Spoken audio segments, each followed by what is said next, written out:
Welcome to Legacy Conversations, a channel where we preserve military memories and history.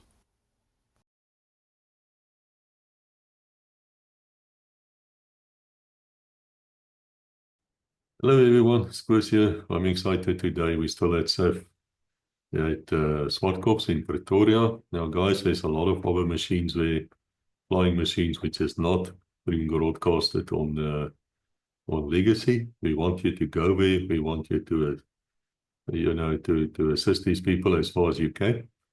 There's many ways to do it, but today this video is with Cobus Toerien, former commander of 2 Squadron of South African Air Force, so fighter pilots, air superiority guys.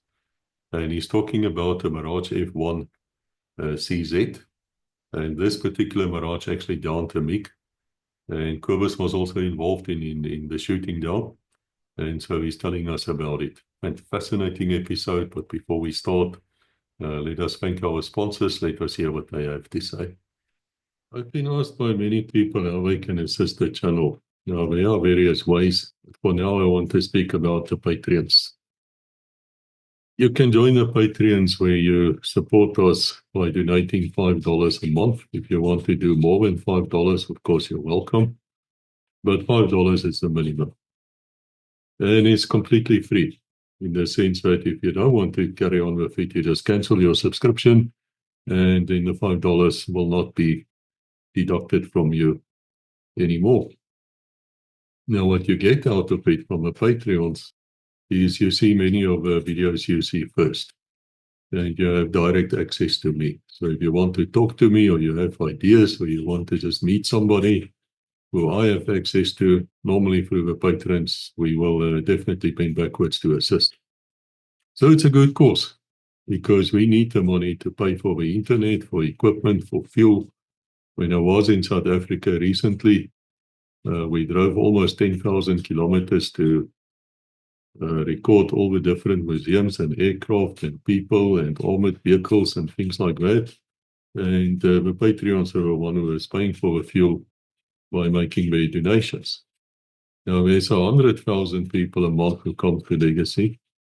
They watch on average 30,000 hours, between 25 and 34,000 hours a month for videos, and out of that 100,000, only 50 people, as I speak here now, which is January 2025, is willing to give us $5. So if you have $5, please go to the link. You can find it everywhere underneath the videos. You can also find it under this video. Go to Patreon, sign up, and let me see you in the Patreons. Thank you for listening, and let's get back to the video.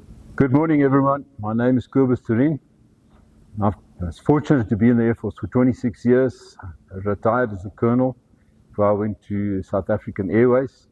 And in my career, I was flying on the Harvards where we usually start, then Impalas, then spent some time on 8 Squadron Impala Mark IIs, and then moved to the Mirage course, which was in Petersburg at 85 Combat Flying School, before being posted to 3 Squadron in Pretoria, where we flew the F1 CZ, which I'm standing next to.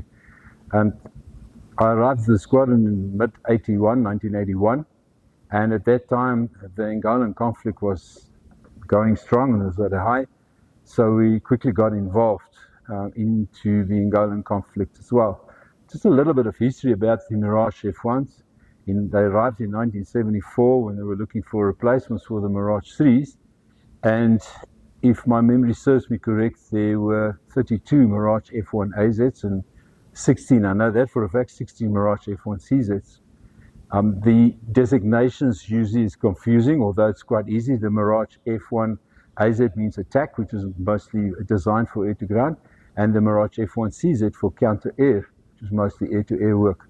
I'll allude a bit more about the roles and functions we had to fulfill. At the time, the Mirage 3s were still flying, and so we were supplementing them in a sense. But with the Angolan conflict, it soon became clear that we need more power, we need more aircraft, and long story short, the Mirage F1s became involved. At the time, a 3 Squadron, and just for interest's sake, Here's a logo 3 Squadron, the Fighting Wasp. It's not a mosquito. In fact, here's a nicer one, just for those who are interested in the logos. The aircraft was still all painted in the old brown and what we call kapun, yellow and green, like the old Mirage 3 still here at the museum. And this aircraft 203 is here at the base at Swartkop in the museum, the Air Force Museum. If you want to come and visit, we can tell you more about the aircraft. Incidentally, 203 was also the first F1 CZ that was painted in this what we call air superiority camouflage. The project was that of Martin Lowe, and they looked into what would be the best for air-to-air work. The green and yellow was not very good for air-to-air work because it was so easily visible. So that was the reason why. And during the Angolan conflict, during the time, the process became, and eventually all the F1 CZs were painted in air superiority, and then the Mirage F1 AZs were painted with the similar colors on the sides, but on top it still had the darker camouflage because they mostly do air to ground. And all goes about being seen from the air or being seen on the ground. The F1 AZ specific role was a ground attack. And the only difference, if you look between the two aircraft, if you want to know the difference quickly, is look at the nose. The CZ nose is long because there's a Sirena 4 air-to-air radar inside, and it's got a radar and a radar scope in the cockpit, where the AZ has got a shorter nose with a laser gun underneath for aiming and getting information for the bombing computers, and they had bombing computers, which we didn't have. We also trained in a multi-role in the sense that we would do 80% air-to-air work, 20% air-to-ground. So we were also supposed to be able to throw bombs, which we do in the Mirage course anyway, and which we did in the Impalas. And for the role of the CZ, our basic configuration, which we call, if we go to war, or in this case go into operations, was exactly as the aircraft is here today. The electronic warfare came in a bit later, which was done by Mossi Besson and Gerrit Radloff and the team. And then what we used to have is a 2 Matra 550 missiles, which you can see on the side. And it's a French missile. And then the belly tank, which is an RP-35, which is about, if I recall, 1,300 to 1,200 liters. And then, not to forget, we also have 2 A330 DFA cannons, which is actually why I mentioned, which was actually the most, I won't say the most dangerous weapon, but in those days our missiles were aged. So I understand now in my English why it's called a missile and not a HITAL, because we had unfortunately problems with our missiles. Next to us is also the Matra 530. It's an electromagnetic missile. You can use the radar. It was designed to use the radar and then to shoot a target at the long range. It was ancient design, and I personally never even flew with the Matra 530s, except when the day they said they finally now scrapped. We asked if we could fire them because what's the point putting them somewhere? But that was denied purely because the missiles were too old. So a little bit about the armament. Our roles and functions, I mentioned air-to-air, counter-attack. So we were tasked with ensuring, trying to find the right words, air superiority. In other words, the troops, everybody can do what they must do. No aircraft will interfere with them. And that was our job.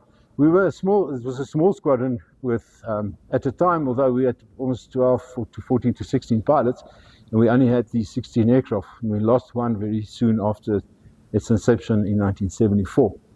But in the end, we didn't do air combat a lot. And if I say that a lot, I mean we have had 2 incidences with MiG-21s, of which the first one was Major, he retired as a General, Johan Rankin.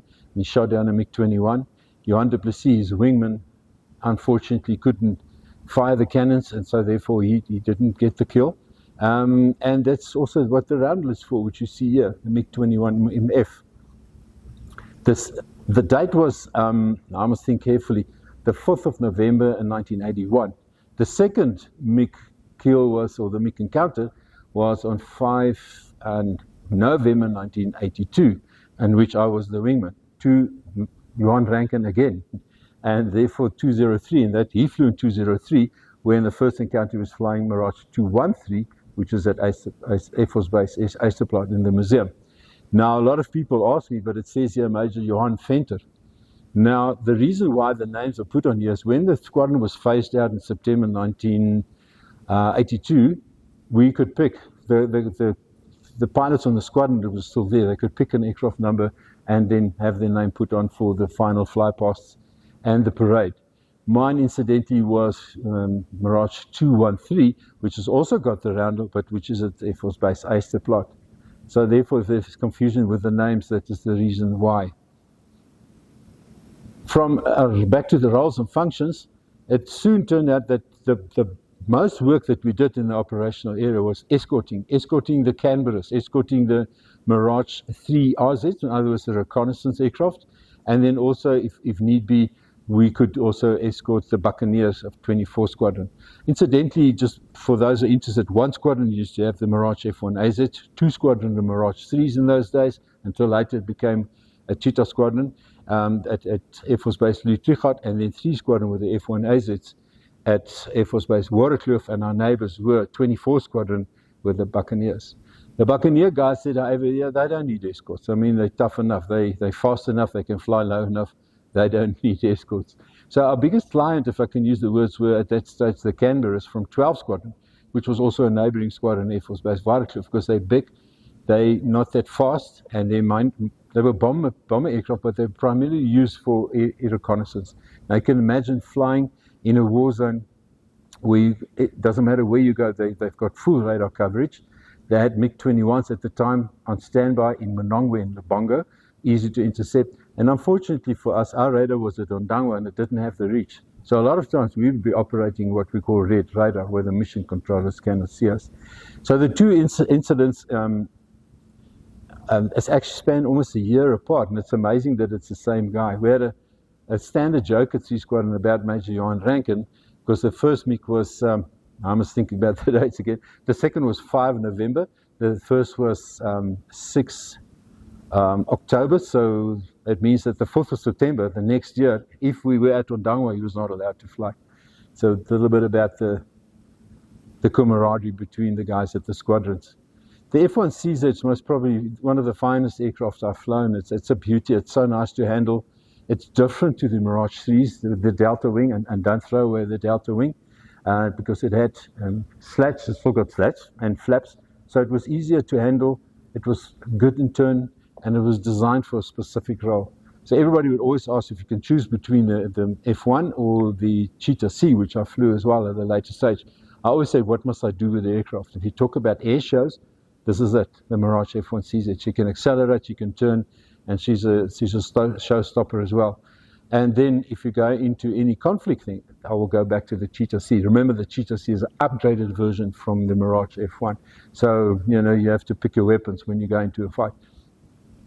Something else I can maybe just allude to as well, the questions I always ask, our helmets. If you see it at an air show, you see an aircraft and you're not sure which aircraft it is, which squadron, you can see our helmets were yellow for 3 Squadron, which is the colors in the badge as well, or in our crest, where 1 Squadron used blue helmets and the 2 Squadron at the stage, and from the old wars, always used red.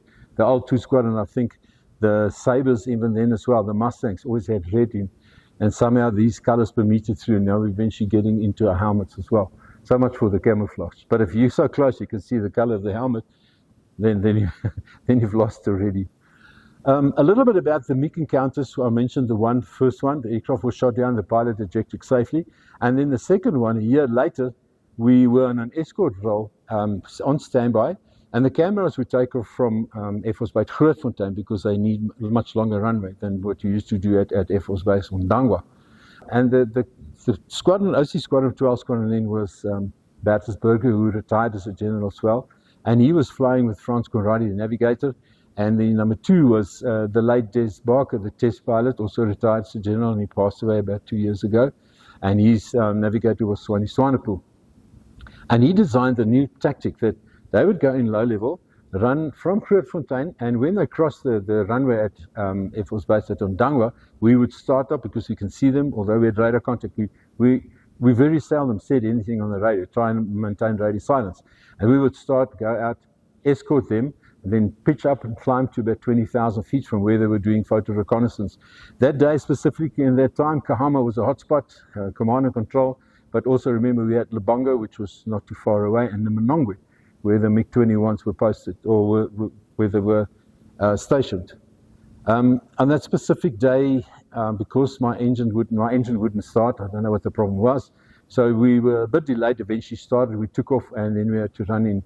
By the time we got to the reconnaissance area where they were busy, they were already starting with the photo runs. Now remember, these aircraft are slow, they're big, you can see them from far, and they've got nothing to defend themselves. So we got into the area. As we got into the area, our mission controller, Des Lombard, said, listen, the MiGs are active, or the radios are active, so there were MiGs on the way. And a long story short, you can read all about this in the book.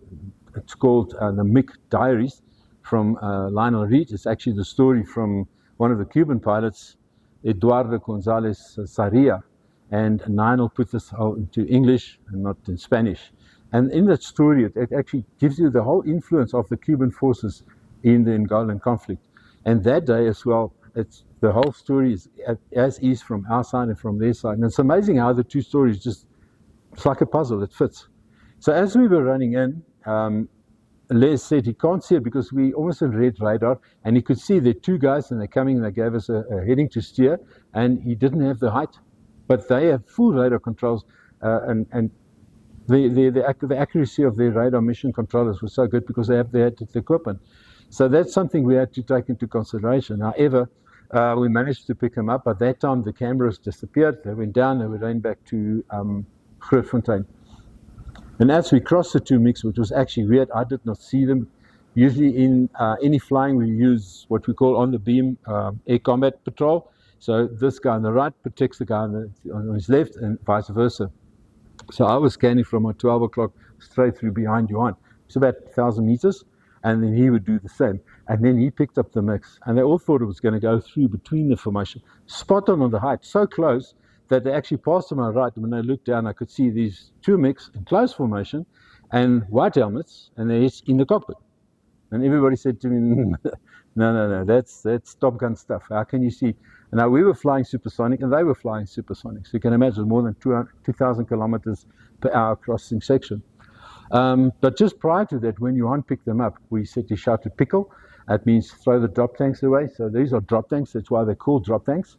So we jettisoned the drop tanks for maneuverability, and now we had our internal fuel. And as we turned, I couldn't turn. I had to wait for these two guys to come past. Their names, incidentally, and if I recall, it's Raciel Rodriguez, and the other guy, two youngsters, was Alberto Formula One Schumacher. Not Schumacher. Now I'm really going back. Alberto Perez. That's it. I'm thinking about the Perez guy from the Red Bull. A long story short, we saw this whole, and it was not really a combat, it was a chase. It took about 6 minutes. So in short, we turned around, and I'm thrown right out of the fight, so I'm far behind, and I was just talking to Johan. And the whole time, Les warned us. He said he can't see it on the radar, but there are another two MiGs coming. And usually that's the Russian tactic. You put two here and you put two here. Then you must be very clever, brave, or stupid to turn. But they were far and they couldn't see them, so we did turn. And Johan managed to close the gap, and he fired the first missile. And I was sitting comfortably at the back, just looking back all the time to see if I can't pick up the MiGs. And that missile just turned and it took its own path. And in the meantime, something else came, and I thought, this is weird. It was now sitting at 30,000 feet, it's not a bird. And it looked like a missile. Because as we turned as well, and maybe I forgot that part, is it looked like, and I said to Johan, or Johan tells me, they're firing the missiles. It looked just like that. And I mean, why would you fire missiles? And incidentally, you have to have lock-on. You can jettison the missile, but that was weird. But I'll come back to why this is important. So eventually I got closer to the fight, and Johan moved in. And these guys, they were turning to the right and they reversed to the left. Now, Johan was also clever. He didn't use his radar to get closer. A lot of tactics which was used, and eventually he closed up and he fired the second missile. It so happened to be the first missile was out of range. So when he fired the second missile, you could see it doing a barrel run. And I thought, yeah, here it comes. This is business. It's tracking the aircraft. But it's somehow these two guys are flying like that in close formation and exploded about 7 meters from the number two that was sitting still in close formation, which is for us is very weird. Anyway, he turned and I broke away from the fight to try and follow him, and then Johan closed in. And now the angles are like that, and Johan then closed in so fast, and he shot a cannon. Incidentally, the first MiG kill was also by a cannon. That's why I was talking about the 30mm DIFA cannons, the rattling of the DIFA gun. And he was got an overspeed as well. Not an overspeed, he was overtaking speed is the right words. And he fired the cannon, he had about 200, between 230 to 250 meters, which is minimum range. Actually, it's 250. So the aircraft exploded on the left, and all that, it just looked like both aircraft are burning because the pieces coming from that MiG went through his engine, which is this aircraft, through the engine, and he had what we call a compressor stall. But I did not know that. So I turned back because Johan then said, I'm going down. Now, my English, that means you're going down. The aircraft is not going to make it. And all he was saying, I'm going down to get air flow through the engine to make sure the engine comes back from the compressor stall. In the meantime, as I turned back, I saw the lead aircraft turn. Slow, high, turning up with thick black smoke coming from the left-hand port side at the wing. But that time, I left him, and now looking for Johan, and I couldn't see Johan. And as I looked to my right, because the other two guys were still on their way as well, I saw an aircraft climbing here, about 1,000 meters, just climbing fast out. Now, that distance, the difference between an F1 and a MiG, you cannot see that. So I shouted to Johan, are you climbing out that direction? And he said to me, yes, get on the beam. I thought, well, okay, that's him. Now we're also running low on fuel, so we head home. Interesting story, but the bottom line is just that at the day, from the pictures of that explosion, our General Bossy Ace said, but this is definitely a kill. And I said, well, I couldn't say. I saw it turn. And from the Cubans, when these stories, we matched the stories. And by the way, they had white helmets. Their heads were in the cockpit because the ergonomics in the cockpit was, we can do everything looking outside. We were trained to. We could switch everything in this cockpit looking outside. We don't have to look in. It's like a piano player without music, where the Cubans were not. And these two guys were fairly young, and they had to make sure that they don't jettison their missiles when they jettison their tanks. And then they jettison their tanks. And when we spoke with them through Eduardo and for Neil, because Eduardo came to visit us as well, and he was here with Arthur Piercy, and he said, no, they thought that we fired our missiles when they saw the jettisoning of the tanks. It's just the illusion. And the same, those were missiles. And I saw it, and I remember it's a long grey thing, and had little wings. So I couldn't understand. Missiles don't look like that, but you know, it's too quick. So that, I forgot the name, which one of the two made it. The one guy made it back, a little bit of damage from the missile, and I think it was Ciel Rodriguez who made it back, and he made it back to Lubongo, but he ran off the runway, and the aircraft went off the runway, and not crashed is maybe not the right word. But incidentally, a year later, now this is now from Eduardo, he came back to South Africa. Those guys spent a lot of time in Angola, and he said they eventually managed to fix the fuel tank. The whole fuel tank blew out and fixed everything, and the aircraft's flying again. Now, whether it's a kill or not a kill, in those days, it was a propaganda war. The bottom line, the aircraft was out of service for a year. And then we had a glass of champagne. Most of the champagne was thrown over my head, and we were back in the cockpit on cockpit standby. So that is just to the MiG events that we've had. Johan Rankin from there left 3 Squadron and became the officer commanding of 1 Squadron. Now, maybe the question that's always asked is, why did 3 Squadron always get written out of the war? Now, we didn't get written out of the war. The problem was that we were keen, we were trained, we were able, but we didn't have the equipment. And I know now my English why it's called a missile and not a heater, because it was not heating. So we didn't have really a good missiles, they were just aged. We didn't have radar control or mission control at height. At height we have, but if anything lower, they couldn't see us, we can hardly talk to each other. So in the end, we actually lost what we call air supremacy, in the sense that we couldn't keep the aircraft out. And the Cubans realized that, and then the war almost escalated to the wrong side. The bottom line is what was in our favor. We flew every day, 2-3 soldiers a day. We were fit, we were G-fit, we were young, and we were well trained. The Air Force pilots were always and still are well trained. And maybe something I can add to the equation, because I left the squadron, I was in and out the squadron, then to HQ, then to instructor's course.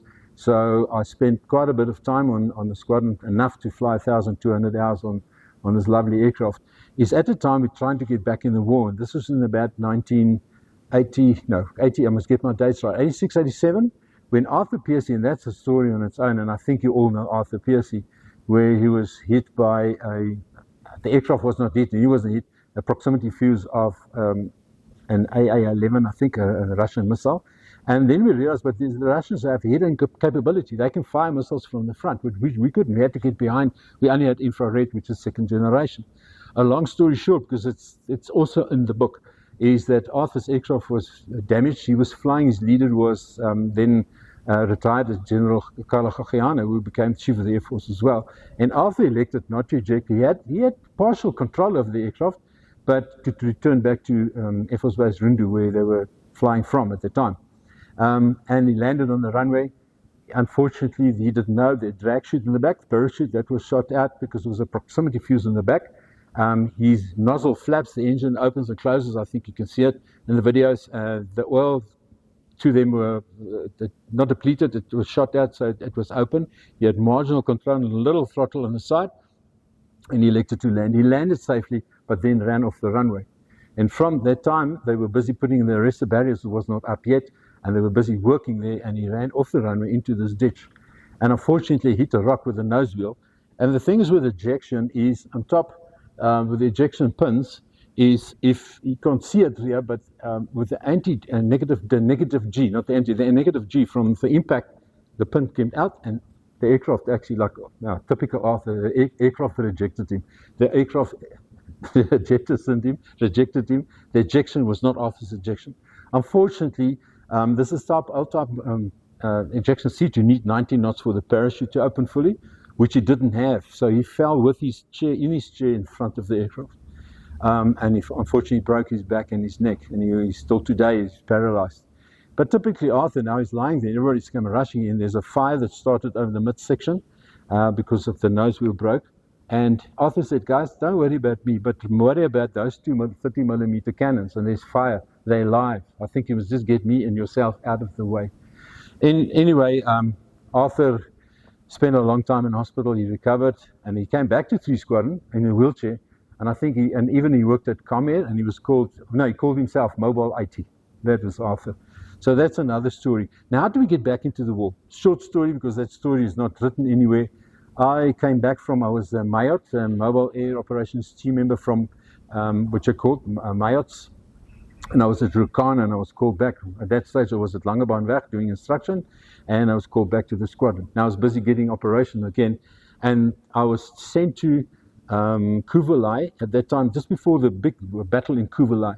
Just to the south was that MAYOT, was the late IC Du Plessis, X1 Squadron guy. But he was out with the tanks. And the only reason I went there was I was not operational. They could spare me. The other guys were waiting because we were out of the war. Is to go and find out how can we get back into the war.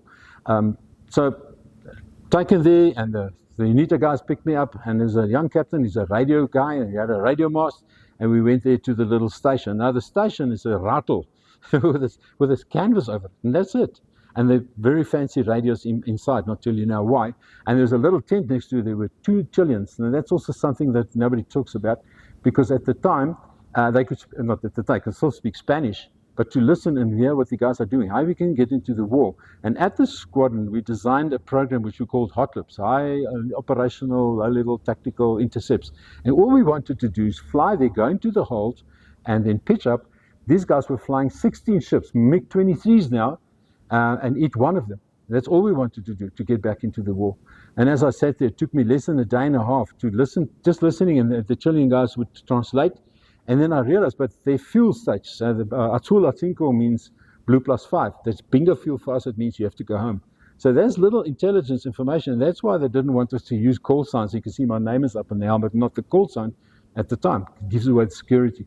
A long story short, the one morning I woke up, and the Chileans were shouting, they're active. And Henny Low was the MAYOT close to Monongwe, and he would warn the station, and we would warn the army guys, so the G5s would stop firing, pull the camionets over, because the G5s were hurting them, and they wanted to take them out, but you could never find them. So that's one reason why the radio station was there. Then the Chileans shouted, they come with pencils. Now they come with pencils. In my English, I didn't know. And as I went outside, crawled underneath, and that's thick forest there. And I was thinking, what? It's there, it's in my face, but I can't go there. And 2 MiG-23s came over in afterburner. Yes, and I got a fright. But through the glimpse, I could see missiles. And then I realized that's a counter-air patrol. Now, the counter-air patrol with head-on capability in full radar coverage are flying low level. If we go out there and go into a hold, and now we want to pitch and get one of those, the bomber MiG-20Cs, that's like a suicide. And then he himself, the Chief of the Defence Force, General Yanni Geldnys, came in and crawled in there and he sat with us and says, guys, what is the verdict? And that's why we were there, to see if we can get back into the war. I said, General, we can do that, but we will have losses. And he said, I don't think so. And then I said, well, this is what we can do, this is what we tried. And we had the antenna to speak with the guys that come from Mavinga, but they didn't want to move our radar to Mavinga, which would have helped. They said, no, it's a strategic asset, we cannot do it. So long story short, we in fact lost air superiority because we didn't have the equipment. But yet, one squadron with Johan Rank and them, they continued flying low level, interdiction, and throwing and take out not infrastructure, but supply lines deep into Angola. And then the war ended. So then everything started changing. These aircraft were phased out, and I think the rest you know. But thank you very much. Out of interest, and it's here at the museum at Swartkop, is the cockpit part of Arthur Piercy's aircraft. You all know Arthur Piercy and the story behind it. And this is physically the cockpit that he flew in. It was used as a simulator, various other things, until it was retrieved back and it's back into the museum where it belongs. The ejection seat and the canopy obviously are not the same, but the nose part is here. And there's an interesting story. There was another aircraft. This aircraft tail number was 206. It was 205 at Langebaanweg. The engine caught fire in the back, and Pierre du Plessis was flying it. And I've never seen, I wasn't there, but I saw the videos how quickly a guy can get out of a cockpit, even out of the ejection seat. Long story short was they used 206, the nose, 205, the nose of Pierre's aircraft, and the tail of Arthur's aircraft 206. And they put it together, and that aircraft was flying, and it was called 205 and a half. And that aircraft is now at the University of Johannesburg at the Science Department. And if you'd like to see more and hear more about this aircraft in the cockpit, it's at the museum. The Friends of the Museum is busy restoring it, putting it back into getting panels and get the nose back. It is here in Hangar 2 at the museum at Swartkop. I'm Phil Skellen. I'm the president of the NEC of the Friends, and I also serve on the Museum Council since 2008. I'm also a military veteran. I served in 3 SAAF in the 70s and 80s. I am here to tell you a bit about the Friends. The Friends is an organization that is actually a force multiplier to the museum staff, and we're here to provide assistance in restoring aircraft, maintenance to the museum, and also to guide the public around the museum. We occupy the museum on a Saturday that the museum staff can have a day off and they don't need to be here. And that's what we basically do. In these functions, we identify projects and we obviously commission projects and we do them. We raise funds by various means, mainly selling beverages and food on flying days and on museum days. And that's our main source of income. And that's basically what the Friends do.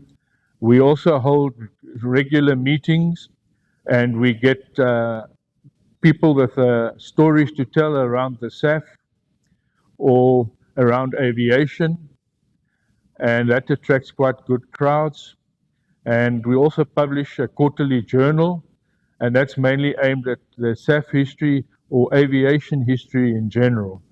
We always need like-minded people to volunteer to assist us. We give training, and we also, for school kids, we also can help them with their community projects, that we can sign forms for their community hours. And we also need any donations of old books, aviation books that go into the library. We currently have a library project, and we need all the help we can get. We need donations, be it in kind, be it in finances, that can help us finish the projects that we take on behalf of the museum.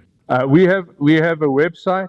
It's www.fsaafm.com. That stands for Friends of the SAAF Museum, obviously. And you can contact us there.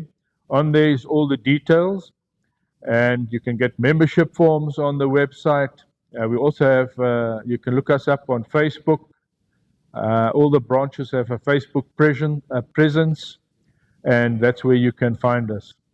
Yes, we're looking forward to hosting you at our museums, and please come up and introduce yourselves, that we can give you a guided tour of all our artifacts, all the jets, all the transport aircraft, the Shackleton, and the helicopters, and so on.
Thank you for watching.